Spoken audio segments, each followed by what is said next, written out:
Water అక్కడ అలాగే water supply scheme ఇవి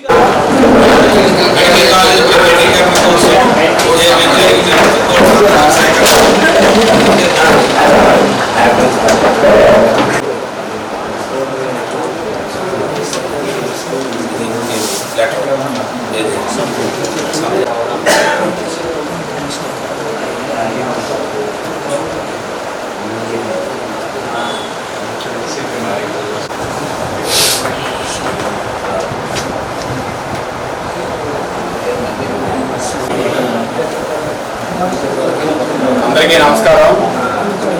సార్ కాంగ్రెస్ పార్టీ అధ్యక్షుడు మధ్య శ్రీనివాసరావు గారికి అలాగే ఆదేశాలు పాటించి అందరూ కూడా ఈ యొక్క కార్యక్రమాన్ని సక్రమంగా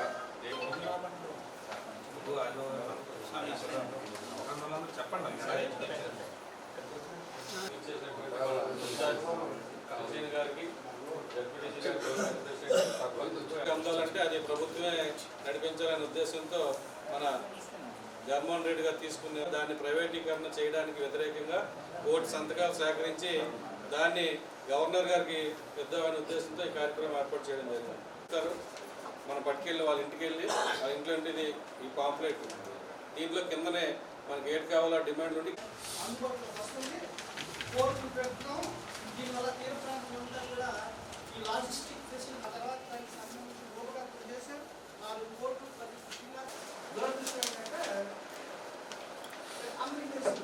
మనకున్న ఆదాయానికి వచ్చిన ఆదాయానికంటే వాస్తవ విషయాలు మనం కూడా అర్థం చేసుకోవాలి. అవి రికార్డుల్లోని మన డేటా అంతా కూడా ఉంది. స్టాటిస్టిక్స్ రూపాయలు సీఎం అది ఆ జబ్బుకు సంబంధించి సర్జరీ కోసం ఎందుకు అవుతుందంటే 30,000 ఇవ్వడానికి పెద్ద కష్టంగా తన సొంత ఇంట్లో డబ్బులు ఇస్తున్నట్టుగా బాధపడిపోయాడు. దానివల్ల ఏంటంటే ప్రతి ఒక్కరికి ఒక ఆశ, ఇంట్లో తను మీట్ అవ్వలేనిది. మీ అందరికీ తెలుసు, ఈ కూటమి ప్రభుత్వం ఏర్పడిన తర్వాత సుమారు 16 నెలల కాలంలో అనేక ప్రజా వ్యతిరేక కార్యకలాపాలు చేస్తూ ఉన్నారు. పక్క నుంచి ప్రభుత్వం చేయాల్సిన కార్యక్రమాలు కూడా ప్రైవేటు పరం చేసిస్తూ ఈ ప్రభుత్వమే ప్రైవేటు ప్రభుత్వం లాగా ముందుకు పోతూ ఉంది. ఒక ప్రతిపక్ష పార్టీ బాధ్యతగా జగన్మోహన్ రెడ్డి గారి నాయకత్వంలో ఏదైతే ఆనాడు పెద్ద ఎత్తున వైద్యం ప్రజల హక్కు అని ఆనాడు వారు 17 మెడికల్ కళాశాలలు స్వాతంత్రం వచ్చిన తర్వాత ఆంధ్రప్రదేశ్లో ఉమ్మడి ఆంధ్రప్రదేశ్లో చూస్తే 11 కాలేజీలు మనం ఉమ్మడి ఆంధ్రప్రదేశ్ తీసేసి కొత్తగా ఏర్పడిన ఆంధ్రప్రదేశ్ తీస్తే 11 కళాశాలలు మాత్రమే ప్రభుత్వ కళాశాలలు ఉన్నాయి. స్వతంత్రం వచ్చిన దగ్గర నుంచి కొత్తగా ఏర్పడిన రాష్ట్రంలో ఆంధ్ర రాష్ట్రంలో 17 ప్రభుత్వ కళాశాలలు అంటే ఒక్క జగన్మోహన్ రెడ్డి గారు 17 మెడికల్ కళాశాలలు ఇచ్చారు. అందరూ ఏమనుకుంటాం, మెడికల్ కళాశాల అంటే సరే మెడికల్ కాలేజ్ కదా, మెడికల్ కాలేజీలో ఏమంటారు స్టూడెంట్సే కదా ఉంటారండి. చాలా తప్పదు. మీ అందరికీ తెలుసు, మనందరికీ నాకు చిన్నప్పటి నుంచి తెలిసిన దగ్గర నుంచి ఇప్పుడు వరకు నేటి వరకు తీసుకుంటే ఏ చిన్నది వచ్చినా కేజీహెచ్ అంటాం. కేజీహెచ్ ఏంటి? ఆంధ్ర మెడికల్ కళాశాల కింద ఉన్న హాస్పిటల్. అది కింగ్ జార్జ్ హాస్పిటల్ అనేది ఆంధ్ర మెడికల్ కళాశాల. అంటే ఆంధ్ర ఎక్కడైనా వైద్యాల్లో నీకు ఎక్కడ సీట్ వచ్చింది, మెడికల్ కాలేజ్ సీట్ వచ్చింది, మీ బాబు కంటే గవర్నమెంట్ కాలేజ్ సీట్ వచ్చిందంటే, వైద్యాలు ఏఎంసీలు వచ్చిందంటే ఆంధ్ర మెడికల్ కాలేజ్ వచ్చిందన్నమాట. ఆంధ్ర మెడికల్ కాలేజ్లో సీట్ వచ్చిందంటే వాళ్ళకి సంబంధించిన ఆంధ్ర మెడికల్ కళాశాలలో ఆ వైద్య విద్యార్థిని తను తన 5 సంవత్సరాలు వైద్యం పూర్తి చేసుకున్నంత వరకు, లేదు తర్వాత పీజీ సీట్ వస్తే పీజీలో 2 సంవత్సరాలు పూర్తి చేసుకున్నంత వరకు మొత్తం కేజీహెచ్లోనే డాక్టర్స్ అందరూ ఉంటారు. కేజీహెచ్లో ఎందుకు 24 గంటల డాక్టర్లు ఉంటారు? ఈ అర్ధరాత్రి అపరాత్రి కేజీహెచ్కి వెళ్తే డాక్టర్లు దొరుకుతారని ప్రతి దగ్గర రెఫర్ చేసేస్తారు. అక్కడ మొదలు పెట్టుకుని కమలేశ్వరం మొదలు పెట్టుకుని తీసుకుంటే, అటు శ్రీకాకుళం మొదలు పెట్టుకుంటే రెఫర్ కేజీహెచ్కి వెళ్ళిపోండి అంటారు. కారణం ఏంటంటే ఇక్కడ డాక్టర్లు ఉంటారనో లేదా సమయానుకూలంగా డాక్టర్లు ఉంటారు.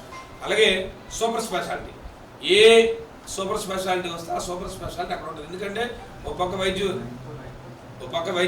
విద్య ఉంటుంది, మెడికల్ ఎడ్యుకేషన్ కాంపల్సరీగా దానికి సంబంధించిన ఏదైతే అప్డేట్ అవుతుంటామో అప్గ్రేడేషన్ అంతా కూడా ఆ మెడికల్ కళాశాలలో ఉంటుంది హాస్పిటల్లో. అందుకే సూపర్ స్పెషాలిటీ హాస్పిటల్, దానికి 500 బెడెడ్ హాస్పిటల్ ఎన్ఎంసీ నార్మ్స్ ప్రకారం నేషనల్ మెడికల్ కౌన్సిల్ ఒక ప్రభుత్వ వైద్య కళాశాలకు పర్మిషన్ ఇవ్వాలంటే, ప్రభుత్వమైన ప్రైవేట్ వైద్య కళాశాల ఇవ్వాలంటే 500 బెడ్స్ హాస్పిటల్ ఉండాలంటే ఒకేసారి 500 మంది పేషెంట్లు బెడ్ల మీద పడుకునే విధంగా ఉంటేనే దానికి పర్మిషన్ వస్తుంది. అలాంటి 17 మిడిల్ కళాశాలలు ఆ రోజు ఆయన తెచ్చి సుమారు 8,500 కోట్లు, అంటే ఒక్క కళాశాలకు 500 కోట్లు. మీకు జ్ఞాపకం ఉందో లేదు, విజయనగరంలో నాకు తెలిసి సుమారుగా 20 సంవత్సరాల నుంచి మెడికల్ కాలేజ్ లేదు, మనకు మెడికల్ కాలేజ్ ఉంటే బాగుంటుంది అంటే రాజశేఖర రెడ్డి గారు ఏం చేశారంటే శ్రీకాకుళంకి మెడికల్ కళాశాల ఇచ్చారు, విజయనగరానికి జేఎన్టీ ఇచ్చారు. అప్పుడు ఎడ్యుకేషను 2 రకాలుగా ఆయన చూసి లేదు గవర్నమెంట్ ఉండాలంటే శ్రీకాకుళంకి వచ్చి దూరం కదా, కేజీహెచ్ తర్వాత దూరం కాబట్టి శ్రీకాకుళంకి వచ్చి అప్పుడు RIMS Rajiv institute of medical science centre Rajasekhara Reddy garu ఇచ్చారు. తర్వాత విజయనగరంలో జేఎన్టీ ఇచ్చారు, JNT engineering college government engineering college.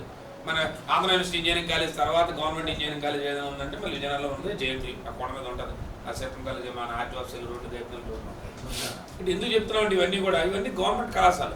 ప్రభుత్వం పూర్తి స్థాయిలో ప్రభుత్వ అధీనంలో ఉంటుంది, ప్రభుత్వం దానికి ఎప్పటికప్పుడు అప్డేట్ అవుతుంటే ప్రభుత్వం ప్రతి సంవత్సరం నిధులు ఇస్తుంది, దానికి ఆ కళాశాలలో అన్ని రకాలైన సకల సౌకర్యాలు ఉంటాయి. అలాగే విజయనగరం హాస్పిటల్ కూడా ఎంతోమంది రాజు గారు ఆయన హయాంలోనో ఎన్టీ రామారావు హయాంలోనో తర్వాత అంతమంది ముఖ్యమంత్రులు వచ్చారు, ఇదిగో మెడికల్ కళాశాల వస్తుంది అదిగో మెడికల్ కళాశాల వస్తుంది అన్నారు తప్ప విజయనగరం లేదు. ఆనాడు రాజశేఖర్ జగన్మోహన్ రెడ్డి గారు పాదయాత్రలో కరెక్ట్గా 3 లాంతలు చేసిన అమ్మవారి సాక్షిగా ఆయన చెప్పారు, మన ప్రభుత్వం వస్తే ఖచ్చితంగా విజయనగరానికి ప్రభుత్వం కళాశాల ఇస్తానని, ప్రభుత్వ మెడికల్ కళాశాల ఇస్తానని ఇచ్చారు. బ్రహ్మాండ మెడికల్ కళాశాల ఇవాళ మెడికల్ కళాశాల కట్టాం కాబట్టి విజయనగరంలో సూపర్ స్పెషాలిటీ సేవలన్నీ వచ్చాయి. సుమారు 8 కోట్ల రూపాయలతో సూపర్ స్పెషాలిటీ డాక్టర్స్ అయితే సూపర్ స్పెషాలిటీ డాక్టర్స్ అందరూ వచ్చారు. ఇప్పుడు ఆ 10 రోజుల్లో ఈ హాస్పిటల్ షిఫ్ట్ అవుతుంది. 17 మెడికల్ కళాశాలకి ఒక్కొక్క కళాశాలకి 500 కోట్ల లెక్కన 8,500 కోట్ల రూపాయలు పెడితే సుమారుగా 5 కళాశాలలు మనం పూర్తి చేస్తాం, ఓపెన్ అయిపోయి అడ్మిషన్స్ అయిపోయి హాస్పిటల్ కూడా స్టార్ట్ అయ్యాయి. ఓ 2 కళాశాలలు వచ్చి గత సంవత్సరం కంప్లీట్ అయింది, పులివెందుల పాడారు, 7 అయిపోయి, ఇంకా 10 ఉండిపోయి. ఈ 10ని ఏం చేశారు, అమ్మమ్మ జగన్మోహన్ రెడ్డి గారు ఇవన్నీ ఇచ్చేస్తే ప్రైవేటైజేషన్ చేసేద్దాం, మొత్తం ప్రైవేట్ వాళ్ళకి అప్పచెప్పేద్దాం అని చెప్పి దాని కింద ఉన్న ల్యాండ్ ఒక్కొక్క కళాశాలకి 50 ఎకరాల ల్యాండ్, దాని పర్మిషన్ తేవాలంటే చాలా కష్టం. అది ప్రైవేట్ కళాశాల కానీ పర్మిషన్ అంత ఈజీగా రావు. పర్మిషన్లు తెప్పించారు, చాలా బిల్డింగ్లు వచ్చి స్లాబ్లు వేశారు, కొన్ని వచ్చి 2 ఏసి 3 ఏసి 4 ఏసి ఫ్లోర్లు అయ్యాయి. అందుకే దానికి సంబంధించి ఏ కళాశాల ఏ స్థాయిలో ఉందని కూడా ఇక్కడ ఫొటోస్తో పాటు చూపించారు. ఇవన్నీ ఈ 17 మెడికల్ కళాశాలలో, అందుకే గవర్నర్ గారు ఇచ్చిన దాంట్లో మీకు క్లియర్గా చూడండి, 17 మెడికల్ కళాశాలలు ఏ పరిస్థితులు ఉన్నాయి అంటే కొన్ని పూర్తి చేసి కొన్ని పూర్తి చేసి ఉన్నాయి, కొన్ని వచ్చి అసంపూర్తిగా ఉన్నవన్నీ ఉన్నాయి. దీనికి ఆయన ఏం చేశాడు, ప్రైవేట్ పరం చేసేద్దాం, ఇక ఆయన కొనదాలు ఏంటి ఆక్షన్ వేసేద్దాం, ఆక్షన్ వేసేసి టెండర్లు వేసేసి ప్రైవేట్ పరం చేసేస్తే మీకు ఒకటే చిన్న ఎగ్జాంపుల్ చెప్తాను, మీకంటే అవగాహన ఉంటుంది. మీకు అన్ని కూడా మెడికల్ కాలేజ్ ఉంది, ఎన్ఆర్ఐ ఎవరైనా ఏదైనా వస్తే పేదవాడు ఎవడైనా ఎన్ఆర్ఐని పేరు ఎత్తాడా, మహా అయితే తక్కువ కేజీహెచ్ అంటాం. ఒకవేళ ఎన్ఆర్ఐకి వెళ్ళినా ఇమీడియట్గా తక్షణ వైద్యం చేసి వెంటనే రెఫర్ చేశాను. మా దగ్గర మిమ్స్ హాస్పిటల్ ఉంటుంది, మేము పేరు ఇవ్వడం, మీకు ఎవరికైనా మిమ్స్ హాస్పిటల్ పేరు ఇవ్వడం అంటారండి, నెల్లిమర్లలో. అది పోయి ఇప్పుడు 20 సంవత్సరాలు అయింది, ఎప్పుడు మేము చిన్నప్పుడు 20 సంవత్సరాల క్రితం పెట్టారు. అది ఎక్కడైనా దానికి ఎక్కడైనా మీకు ఎవరైనా తెలిసిన ఎవరైనా మిమ్స్ హాస్పిటల్ వైద్యం అయింది, బ్రహ్మాండంగా నడిచి వచ్చానని చెప్పి పేరు ఎప్పుడు చెప్పండి, ఒక పేరు చెప్పండి. తగ్గ ఆ వైద్యానికి లేదు కాదని మీ ఊరు తీసుకొచ్చి పేషెంట్లు ఏమన్నా చెప్పి మళ్ళీ మెడికల్ క్యాంప్ పెడతారు. వాళ్ళకి ఎప్పుడైనా పేషెంట్లు స్టూడెంట్స్కి పేషెంట్లు మనుషులు లేవాలి, స్టూడెంట్లు వాళ్ళు ప్రాక్టికల్స్ ఎవరంటే మనుషుల మీద చేయాలి, అంటే పేషెంట్ల మీద చేయాలి డ్యూటీ. అసలు మెడికల్ కళాశాలకి ఎందుకు హాస్పిటల్ ఉంటుందంటే వాళ్ళ తాలూకా ఎడ్యుకేషన్ అంతా కూడా అవైలబిలిటీ అంతా కూడా పేషెంట్స్ మీద వాళ్ళ తాలూకా ట్రీట్మెంట్ వాళ్ళకి రోజువారీ వాళ్ళకి నేర్పేది అంతా. వాళ్ళ పేషెంట్ కూడా ఉండకపోతే మెడికల్ క్యాంపులు రన్ చేస్తారు, మీరు 10 మంది తీసుకురండి, ఒక 20 మంది తీసుకురండి అంటే 20 మంది కొడకం పెడతారు. 4 రోజులు ఇది ప్రైవేట్ వాళ్ళు ఏంటంటే ప్రైవేట్ ఇప్పుడు కూడా పేద ప్రజల కోసం ఫ్రీ ఎడ్యుకేషన్ కోసం లేదా ఫ్రీగా వైద్యం చేయాలనే ఆలోచన కానీ వాళ్ళకి ఉండవు. ప్రైవేట్ కళాశాలకు ఎవరు కూడా ప్రభుత్వ కళాశాల మాత్రమే పూర్తి స్థాయిలో పనిచేస్తుంది. ప్రభుత్వం దాన్ని నిర్వర్తిస్తే దానివల్ల పేద ప్రజలు బాగుపడతారు. పేదవాడికి ఎవరికైనా ఆపరేషన్ కావాలనుకుంటే తక్కువ కేజీహెచ్కి వెళ్తే కేజీహెచ్లో ఆపరేషన్ చేస్తారు. మొన్నటి రోజు కేజీహెచ్కి ఇబ్బంది వచ్చిందంటే మనం అందరం గట్టిగా మాట్లాడితే ఆపరేషన్స్ ఈవెన్ హార్ట్ ఆపరేషన్స్ అన్ని జగన్మోహన్ రెడ్డి టైంలో ప్రతి ఆపరేషన్ కూడా కేజీహెచ్ చేసుకోండి. నిన్న మీకు చిన్న ఎగ్జాంపుల్ చెప్పాలి, గురుపాముల ట్రైబల్ స్కూల్లో మీరు అందరూ చూశారు, జగన్మోహన్ రెడ్డి గారు కేజీహెచ్కి వెళ్ళాం మేము అందరం కలిపి. సుమారు 200 మంది పిల్లలు నీరు కలుషితం అయిపోయింది. ఒక పక్క నీరు, ఒక పక్క సెప్టీ ట్యాంక్ వాటర్ 2 కలిసి పిల్లలకి అందరూ పచ్చకామలు వచ్చి ఎవరు చూడలేదు. అక్కడికి ఉన్నదండి. ఎంతమంది పిల్లలు 150 మంది పిల్లలు తీసుకొచ్చి కేజీహెచ్కి వచ్చారు. ఎక్కడ కుర్పంలో జిల్లా హెడ్ క్వార్టర్ పార్తీపురం దగ్గర విజయనగరం ఉంది. పార్తీపురంలో వైద్యం జరగలేదు, విజయనగరంలో వైద్యం జరగలేదు. ఎక్కడికి వెళ్ళారు? కేజీహెచ్కి వచ్చారు. 200 కిలోమీటర్లు. ఇదే పార్తీపురంలో మెడికల్ కళాశాల కట్టుకొని విజయనగరం మెడికల్ కళాశాల పూర్తి చేసి దాన్ని తీసుకొచ్చి విజయనగరంలో ఉన్న హాస్పిటల్కి తీసుకొచ్చి అక్కడ షిఫ్ట్ చేసుకుంటే, అంటే ఎందుకు చెప్తున్నామంటే ఇవన్నీ కూడా ప్రభుత్వం ఎవరైతే పాలకులు ఉంటారో వాళ్ళకి పేదల పట్ల, వాళ్ళ ఆరోగ్యం పట్ల, వాళ్ళు బాగుండాలనే ఆలోచన పట్ల ఉండే నాయకత్వం ఉంటేనే ఇలాంటి కార్యక్రమాలు జరుగుతాయి. 2,35,000 కోట్ల రూపాయలు ఈరోజు గొప్ప చేసేది ప్రభుత్వం ఏర్పడింది. చంద్రబాబు నాయుడు గారు ప్రమాణ స్వీకారం చేసింది. ఇవాళకి 2,35,000 కోట్లు. 16 నెలల క్రితం ఆయన ప్రమాణ స్వీకారం చేశారు. జూన్ 12, 13 చేశాడు. 2024 జూన్ 12, 13 చేశాడు. 2025 అక్టోబర్కి 2,35,000 కోట్లు.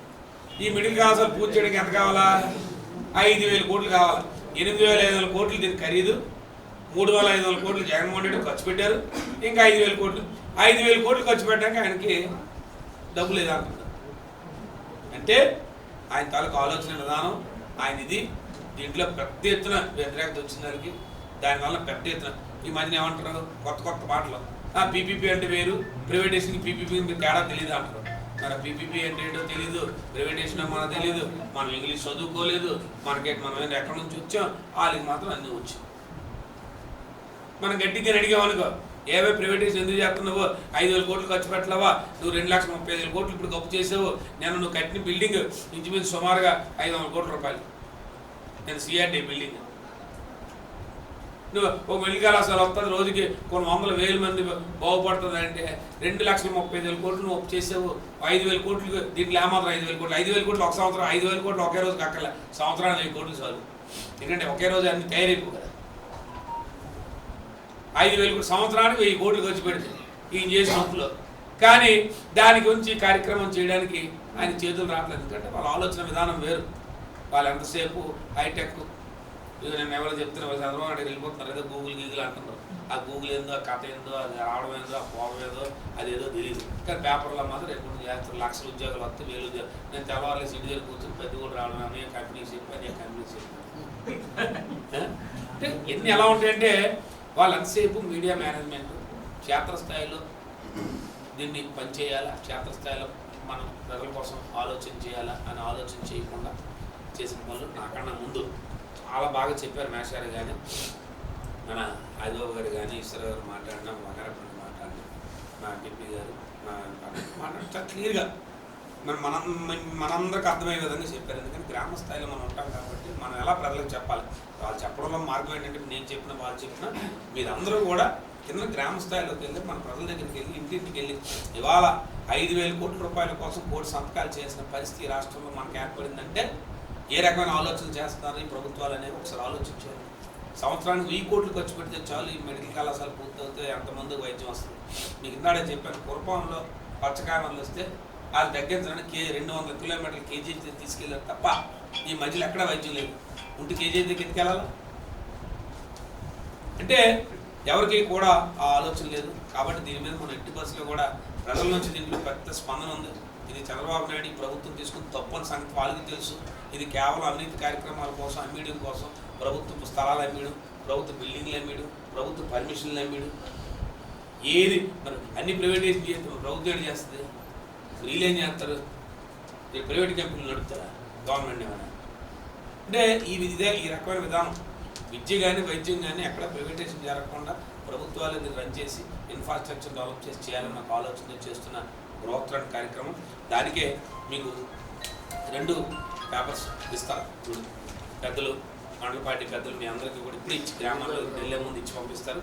ఇచ్చే ముందు ఒకటి వచ్చి పాంప్లెట్. ఈ పాంప్లెట్ ఏంటి? ప్రజా వైద్యం ప్రజల హక్కు. దీంతో పూర్తిగా జగన్మోహన్ రెడ్డి గారు ఏమేమి మన 5 సంవత్సరాల కాలంలో హెల్త్కి మనం ఏం చేస్తాం, హాస్పిటల్లో డాక్టర్లు మీ అందరూ తెలుసు, బాగా గుర్తుపెట్టుకోండి. మన వైద్యం ఎలా ఉండేదంటే నిజంగా జరుగుతుందని ఆలోచన చేసేవాళ్ళు. ఫ్యామిలీ డాక్టర్ కాన్సెప్ట్ పెట్టారు. ఇంటింటికి డాక్టర్ అవ్వడం, అది ఎక్కడ గ్రామాలు ఇంటింటికి డాక్టర్ వస్తాడని మన కళ్ళ ఊహిస్తాం. ఆ కాన్సెప్ట్ వస్తున్నప్పుడు నేను ఆలోచన చేశాను అసలు ఇది ఎలా సాధ్యపడుతుంది అని చెప్పి. మనకు వెల్నెస్ సెంటర్లు పెట్టారు. వెల్నెస్ సెంటర్ పెట్టి వెల్నెస్ సెంటర్లో వచ్చి ఏఎన్ఎంకి వచ్చి ఉండడానికి ఒక అకామిడేషన్ ఇచ్చి వెల్నెస్ సెంటర్ కంప్లీట్ చేసి మందులు పెట్టి ఎవరికైనా రాత్రులు కూడా ఫామ్ తెలిసినా లేదా ఇంకోటి తెలిస్తే డాక్టర్ అక్కడే ఉండాలని చెప్పి వెల్నెస్ సెంటర్ పెట్టారు. ప్రతి పిహెచ్లు డాక్టర్లు ఫుల్ఫిల్ చేశారు కాంట్రాక్ట్ బేస్లో. సిహెచ్సిలు ఎక్కడైనా ట్రైబుల్లో కానీ ఎంత దూరం కానీ డాక్టర్లు అందరూ వేసారు. వాళ్ళు ఎక్కడ డాక్టర్ లేదు ఉన్నాం కాబట్టి వాళ్ళు కానీ లేకపోతే వాళ్ళు కోవిడ్ లెట్ పరిస్థితి అలాంటప్పుడు కానీ ఏర్పడితే మొత్తం అందరూ దుకాణం గట్టి పోయి మొత్తం లేదు ఉండదు. అంటే ఎందుకు చెప్తున్నా అంటే ఇవన్నీ కూడా వైద్యం పట్ల మీ అందరికి తెలుసు. మనకి ఆ రోజు మెడికల్ క్యాంపులు రన్ చేస్తాం. ఒక్కొక్క మెడికల్ క్యాంపు మనం కస్టమైజ్ రన్ చేస్తాం. ఆ రోజు ఇంచుమించు ప్రతి దగ్గర మెడికల్ క్యాంప్ రన్ చేస్తాం ఆ రోజుల్లో. దాని పేరు కూడా ఏంటంటే జగనన్న సురక్ష అని చెప్పి ఆరోగ్య సురక్ష అని పెట్టి మెడికల్ క్యాంపులు పెట్టాం. మెడికల్ క్యాంపుల్లో మొత్తం ట్యాబ్లెట్లు జనం అసలు ఆశ్చర్యం ఎంతమంది జనం వచ్చారా ఏంటన్నప్పుడు ఎవరు పిలిచింది లేదు చెప్పింది లేదు. కేవలం వాలంటీర్లు సచివాలయ సిబ్బంది ద్వారా మన ప్రెసిడెంట్లు ఎంపీటీసీలు గ్రామాల్లో ఉన్న ద్వారా వచ్చి ఎక్కడికక్కడ మెడికల్ క్యాంపులు రన్ చేసాం. డాక్టర్లు అందరూ వచ్చేవారు, గ్రామాల డాక్టర్లు వచ్చేవారు. ఇవాళ ఎక్కడైనా అలాంటిది ఉందా? ఏ హాస్పిటల్కి వెళ్ళినా ఇవాళ ఆరోగ్యశ్రీ లేదు. ఇవాళ ఆరోగ్యశ్రీ లేదు. సంవత్సరం నుంచి ఆరోగ్యశ్రీ ఆపరేషన్ లేదు. ఏమైనా గడ్డి మాట డబ్బు కట్టలేదు తెలియదు. ఇంకేదో చిన్న రకరకాల తగులు. కాబట్టి ఈ ప్రభుత్వం వచ్చిన తర్వాత ఎడ్యుకేషన్ సంగతి చెప్పక్కర్లేదు. ఇంకా లోకేష్ గారు చెప్తున్న మాటలు క్షేత్రస్థాయిలో జరుగుతున్న వ్యవహారాలు చూస్తే చాలా భిన్నంగా ఉంటాయి. ఇవాళ మిడ్ డే మీల్ ఎలా ఉందో మనం అందరూ చెప్పక్కర్లేదు. మధ్యాహ్నం భోజన పథకం, పూర్వం మధ్యాహ్నం భోజన పథకం ఎలా ఉంటుంది, ఇవాళ ఎలా ఉండదు. ఇవాళ చదువులు ఎలా ఉన్నాయి. మన టైంలో డిజిటల్ బుక్స్ అన్నీ ఒక డిజిటల్ ప్యానల్ బోర్డ్స్ ఇచ్చేవారు, ల్యాప్టాప్లు ఇచ్చారు, ఎన్ని రకాలు. కాబట్టి ఇవన్నీ ఎందుకు చెప్తున్నామంటే గ్రామాలకు వెళ్ళేటప్పుడు ఆ తేడా తెలియాలి. ఇవాళ ఏదో మన ప్రజలకు ఇచ్చాం, ఏదో పేపర్లు ఇచ్చారు, మనం సంతకాలు పెట్టేద్దాం, ఇంట్లో కూర్చొని రాసేద్దాం అనే భావన కాకుండా ప్రతి గ్రామం నుంచి కూడా నేను ఇవాళ చెప్తున్నా. పద్మనాభ మండలంలో ఎన్ని పంచాయతీలు ఉన్నాయి? 22 పంచాయతీలు ఉన్నాయి. 22 పంచాయతీలు 22 పంచాయతీలకు సంబంధించిన హ్యామ్లెట్లు కానీ అందరూ కూడా ఇక్కడ నుంచి పట్టుకొని వెళ్ళండి. ప్రతి గ్రామంలో ప్రతి ఇంటికి మన పెద్దలు ఎవరైతే గ్రామ స్థాయిలో ప్రజాప్రతినిధులు ఉన్నారో అందరూ కూడా వెళ్ళండి. వెళ్ళి దగ్గరుండి ఒక పేపర్ని వచ్చి వాళ్ళకి చదువుకోవడానికి ఇవ్వండి. మన హయాంలో మన ప్రభుత్వ హయాంలో ప్రభుత్వ వైద్య కళాశాల ఎలా ప్రారంభించాం, మన వైద్యంకి మన ప్రభుత్వంలో జగన్మోహన్ రెడ్డి గారు ఏ రకంగా ప్రాధాన్యత ఇచ్చారు, ఆనాడు వైద్యం గురించి ప్రజల తాలూకు ఆరోగ్యం గురించి ఏ రకమైన ప్రామాణికాలు తీసుకున్నాం, ఇవాళ ఈ ప్రభుత్వం ఏం చేస్తుందని చెప్పి గవర్నర్ గారికి 1 కోటి సంతకాలతో ఒక ఉద్యమం చేయాలని చెప్పి ఆలోచన చేస్తాం. ఇది ప్రజా ఉద్యమంగా మారాలి. ఏదో మనం ఏదో ఇచ్చాము చెప్పామని కాకుండా ప్రజా ఉద్యమంగా మారాలంటే మనం కంపల్సరీగా ప్రతి ఇంటికి వెళ్ళి ఈ 22 గ్రామాల్లో ఖచ్చితంగా నేను 5 నుంచి 6 గ్రామాలు వస్తాను. అన్ని గ్రామాలు నేను యాక్చువల్గా అన్ని గ్రామాలు వెళ్ళమన్నారు కానీ నాకు అవకాశం తక్కువ, టైం కూడా నాకు లేదు. ఇంకో పక్క అక్కడ ఇక్కడ అన్ని తిరగాలి కాబట్టి నేను కంపల్సరీగా 5 నుంచి 6 గ్రామాలు వస్తాను. మరి పెద్దలు ఇక్కడే ఉన్నారు, మీరు ఏ రోజు రమ్మంటే ఆ రోజు వస్తాను. దగ్గర ప్రతి ఇంటికి వెళ్దాం, వెళ్ళి ఆ సంతకాల సేకరణ కార్యక్రమం మిగతావన్నీ కూడా సంతకాల సేకరణ కార్యక్రమాలు తీసుకోవాలా. అలాగే 28వ తారీఖునే ఈ నెల 28వ తారీఖునే మరి జిల్లా స్థాయిలో మంచి నియోజకవర్గ స్థాయిలో ఒక పెద్ద ర్యాలీని కూడా ఏర్పాటు చేయమని చెప్పి దీన్ని అవగాహన కల్పించే విధంగా ఒక పక్క సంతకాల సేకరణ జరుగుతూనే నియోజకవర్గ స్థాయిలో ఒక ర్యాలీని కూడా ఏర్పాటు చేయమని చెప్పారు. ఇక్కడ దానికి తగినంత సమయం ఉంది. అప్పటికి ఈ ఒక పక్క సంతకాల సేకరణ అనేది అన్ని వైపులో జరుగుతూ ఉంటుంది కాబట్టి ఆ ర్యాలీ కార్యక్రమం పెట్టుకునే ముందు మళ్ళీ ఒక సమావేశం పెట్టుకున్న ఆ ర్యాలీ కూడా పెద్ద ఎత్తున ర్యాలీ కూడా చేసే విధంగా ఆ కార్యక్రమం కూడా చేయాలి. ఆ ర్యాలీ జిల్లా స్థాయిలో ర్యాలీని ఏర్పాటు చేయమన్నారు. అలాగే వీటన్నింటినీ కూడా సంతకాల సేకరణ అన్నీ కూడా తీసుకెళ్లి గవర్నర్ గారికి రాష్ట్ర స్థాయిలో ఉన్న మా ఇన్ఛార్జ్లు అందరినీ తీసుకెళ్లి జగన్మోహన్ రెడ్డి నాయకత్వంలో ఆయనకి 1 కోటి సంతకాలు ఇచ్చి ఇగో ఈ ప్రభుత్వం ఏదైతే ప్రైవేట్ పరం చేయాలి మెడికల్ కళాశాల అనుకుంటున్నారో దీన్ని ప్రభుత్వం పూర్తిగా ప్రజలు వ్యతిరేకిస్తున్నారు. ఇది వైఎస్ఆర్సీపీ పార్టీయే కాదు వ్యతిరేకిస్తుంది, ప్రజలు వ్యతిరేకిస్తున్నారు. దానికి రుజువు సాక్షి 1 కోటి సంతకాలు. రేపు పొద్దున్న ఏ ప్రతిపక్ష పార్టీయో లేదా మీ గ్రామంలో ఉన్న ఎవరైనా నప్పనోడో లేదా మీ గ్రామంలో మీ మీద ఇబ్బంది ఉన్నాడో ఒక కాగితం తీసి అది ఫోన్ కొట్టి మేము సంతకం పెట్టిన వ్యతిరేకంటే అదే సంతకం మా తెలియదు మా వాడి సంతకం పెట్టమంటే ఎట్టానంటే మనకు గౌరవం పోదు. అలాంటివి కాకుండా నిజాయితీగా మనం అందరం కూడా ప్రతి గ్రామం కూడా తీసుకు ప్రతి ఇంటికి వెళ్ళి సంతకాలన్నీ కూడా మీకు సుమారుగా మన నియోజకవర్గం నుంచి 50,000 సంతకాలు తక్కువ లేకుండా తీసుకున్నాం. 50,000 నుంచి 60,000 ఎందుకంటే పెద్ద నియోజకవర్గం కాబట్టి మనం 60,000 చేయాలి. 60,000 చేయాలంటే మండలాల నుంచి కనీసం ఎట్టి బస్సులో కూడా 7,000 తక్కువ లేకుండా ప్రతి మండలం నుంచి కూడా చేసుకెళ్ళాలి. కాబట్టి అందరూ కూడా ఈ కార్యక్రమాన్ని బాధ్యతగా ఉన్న వాళ్ళందరూ కూడా మండలానికి సంబంధించిన అందరూ పెద్దలు వచ్చారు. పెద్దలందరూ కూడా బాధ్యతగా తీసుకొని ఇదేదో పార్టీ చెప్పింది మరి శ్రీని గారు చెప్పేసారు వెళ్ళిపోయారు. మరి రాంబాబు అక్కడ అక్షణం లేకపోతే ఈరోజు చెప్పారులే వాళ్ళు అలాగే చెప్తారులే చెప్పారు. కానీ ఎవరి కాగితాలు వెళ్ళిపోవడం లేదా ఎక్కడ పెట్టుకున్న బ్యాగులు ఉంచడం లేదా బండిలో డిక్కీలు వదిలేయడం గట్రా కాకుండా మరి జాగ్రత్తగా వెళ్ళి ఆ కార్యక్రమాన్ని చేసి అప్పటికప్పుడు ఫొటోస్ పెట్టి మన గ్రూపుల్లో పెట్టండి, పార్టీ గ్రూపుల్లో పెట్టండి. ఖచ్చితంగా అవన్నీ కూడా మీరు వెళ్తున్నవి ఎవరెవరి గ్రామాల్లో అందరూ కూడా దీనికి ఏదో నాయకులు రావాలనే కాదు అడగండి. ఒక గ్రామంలో మీ మండలంలో మీరు తిరుగుతున్నప్పుడు మీ బదులు ఎవరైనా వస్తామంటే చాలా మంచిదే, నేను కాదండి. యాక్చువల్గా అయితే మనకైతే ఇన్ఛార్జీలు కూడా ఏమన్నారు ఇంకా కొంత సమయం తీసుకుందామన్న ఉద్దేశంతో నేను ఆ కార్యక్రమం కాదు. దాన్ని కూడా ఇప్పుడు ఏ గ్రామాన్ని వెళ్తారన్నప్పుడు మీ గ్రామంలో మండలంలో పెద్దలు ఎవరైనా కావాలనుకుంటే పెద్దలు ఆ పక్క 4 పంచాయతీలకు ఎవరైనా పెద్దలు కానీ మీరు కానీ ఎవరైనా వెళ్ళి సరదాగా అందరూ కూడా సహాయ సహకారాలు ఇచ్చి వాళ్ళతో పూర్తిగా కంబైండ్ అయ్యి కార్యక్రమం చేయాలి. దీంతో పాటు ఒక ఇంపార్టెంట్ కార్యక్రమం అయితే మాత్రం మనం పూర్తి చేసిన బాధ్యత ఉంది. మన కమిటీల గురించి వస్తే మనం మండల కమిటీ వేసుకున్నాం, మన మండల పార్టీ అధ్యక్షులు ఎన్నిక చేసుకున్నాం, కొన్ని అనుబంధ సంఘాలు వేసుకున్నాం. జగన్మోహన్ రెడ్డి గారు మనకు క్లియర్ కట్గా వెరీ క్లియర్గా మా జిల్లా అధ్యక్షులందరూ పిలిచి మాకు చాలా క్లియర్గా చెప్పారు. నేను త్వరలో రేపు జనవరి నాటికి కంప్లీట్గా ఐడి కార్డ్స్ ఇస్తున్నాం. వైఎస్ఆర్ పార్టీ కార్యకర్తలందరూ కూడా క్షేత్రస్థాయిలో గ్రామ స్థాయిలో ఉన్న కార్యకర్తలు దానికి సంబంధించి గ్రామ కమిటీలు ఏమన్నా గ్రామ కమిటీలు కంపల్సరీగా రాసుకోవాలి. గ్రామ కమిటీ నేను కూడా ప్రొఫైల్ మీకు పంపిస్తాను, ఈసారి రాసుకోండి నా దగ్గర ఉంది. గ్రామ కమిటీలు ఆ గ్రామ కమిటీల్లో ప్రతి గ్రామం నుంచి కూడా ప్రతి గ్రామం అంటే ఆ ఊరి పేరు ఉంటే గ్రామం దాని ఉద్దేశం. దాని పంచాయతీ మనకేమీ బాగుండు కాదు. గ్రామ కమిటీలు ఓ పంచాయతీలో 2 గ్రామాలు ఉంటే 2 కమిటీలు, 3 గ్రామాలు ఉంటే 3 కమిటీలు. పంచాయతీ నాటే కమిటీ గ్రామ కమిటీ శాశ్వత వైఎస్ఆర్ పార్టీ కార్యకర్తలు ప్రభుత్వం వస్తే పార్టీతో రికగ్నైజ్ కాబడే వాళ్ళు రేపు రాబోయే రోజుల్లో వాళ్ళందరూ కూడా దాంట్లో ఆ గ్రామ కమిటీలో నేనున్నా పర్వాలేదు, మా రాంబాబు ఉన్నా పర్వాలేదు, మా లక్ష్మణ్ ఉన్నా పర్వాలేదు. ఎందుకంటే ఒక కమిటీలు ఉంటే పర్వాలేదు. లేదనుకో నేను ఎంపీపీని కదా, మా రాంబాబు వచ్చి నేను ఎంపీపీని కదా, నేను ఎక్కడ ఉన్నానా లేదా చూస్తాడు. పార్టీలు ఎక్కడ ఉన్నాడు పార్టీ వరకు చూసుకుంటాడు, అక్కడ లేడేమో నేను అనుకుంటున్నాను. మరి ఎగ్జాంపుల్ నువ్వు చూస్తే నేను పార్టీలు ఎక్కడైనా ఉన్నావు. ఇప్పుడు గ్రామ కమిటీలో ఉండాలి కంపల్సరీ. అక్కడ గ్రామ కమిటీలో రాంబాబు ఉన్నాడు కాదు. గ్రామ కమిటీ అంటే అక్కడ ఐడెంటిఫికేషన్ ఏంటంటే వైఎస్ఆర్ పార్టీ నాయకుడిగా ఈ పార్టీ నేను పూర్తి స్థాయిలో నిన్ను గుర్తించి నీకు సంబంధించి ప్రొఫైల్ అంతా అక్కడ ఉంటుంది. ఇన్సూరెన్స్ కానీ ఐడి కార్డు కానీ. ఎందుకంటే రేపు ఏది మేము రికమెండ్ చేసినా నేను ఏదైనా ఎవరైనా చెప్తే ఆ ముందు కొడితే అక్కడ కనపడలేదు కనుక నువ్వు ఊరిని తెచ్చో, నువ్వు పక్క ఊరిని తెచ్చో, పక్క ఊరిని తెచ్చో, పక్క రాష్ట్రం తెచ్చో నడుతారు ముందు నన్ను నాకేసి ప్రశ్న అది. నీకు అర్థమైందా? అంటే గ్రామ కమిటీ సభ్యుడు ఎవరో అదే చిన్నదే అని అనుకోవాడు. అందుకే నీకు ఎగ్జాంపుల్ ఆయన చెప్పి గిరి ఉన్నాడు. గిరి నాకు తెలిసి పార్టీలో ఎక్కడ లేడు, జిల్లాపతి వైస్ చైర్మన్ ఉన్నాడు కాబట్టి ఇంతవరకు నేను దేంట్లో ప్రపోజ్ చేయలేదు. ఆయనగా వీళ్ళిద్దరికి ఎందుకు ప్రపోజ్ చేయలేదు? ఇంకా 2 పదవులు ఉన్నారు కదా, ఇంకా అదైతే అవును అది అయితే సంగతి చూద్దాం. ఇంకా టైం ఉంది కదా, అలా ఇంకా పదవులు ఉన్నాయి కదా, మా అందరం సెప్టెంబర్ దాకా ఉన్నాయి మాకు వచ్చి. మళ్ళీ మా భవిష్యత్తులో అంటే నిరూపిస్తాం. అప్పుడు దాకా మా టాలెంట్ చూడాలా. మా టాలెంట్ చూసిన తర్వాత అప్పుడు మా భవిష్యత్తులో ఏంటని తేలాలా. 7 కమిటీలు అయితే ప్రధానంగా చెప్పారు, రాసుకోండి. 1 గ్రామ కమిటీ అధ్యక్షుడు, 2 గ్రామ యూత్ అధ్యక్షుడు, 3 గ్రామ మహిళా అధ్యక్షురాలు, 4 గ్రామ సోషల్ మీడియా అధ్యక్షుడు, 5 గ్రామ రైతు అధ్యక్షుడు, 6 గ్రామ బీసీ అధ్యక్షుడు,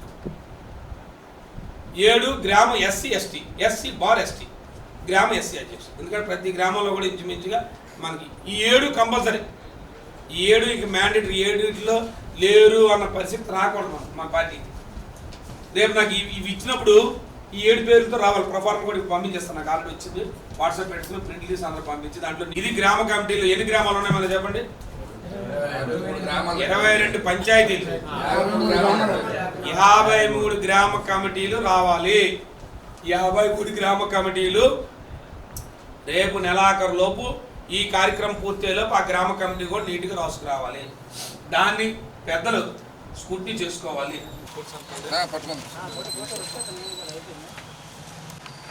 మన పేపర్ శుభ్రత ఏంటి సమ్మె మీరు బుర్రదాడి తప్పకుండా ఉంటే సరిపోతుంది సార్. మీరు ఎప్పుడు చూసినా ఫోన్ మాట్లాడతారు అడిగి అయిపోయిందా?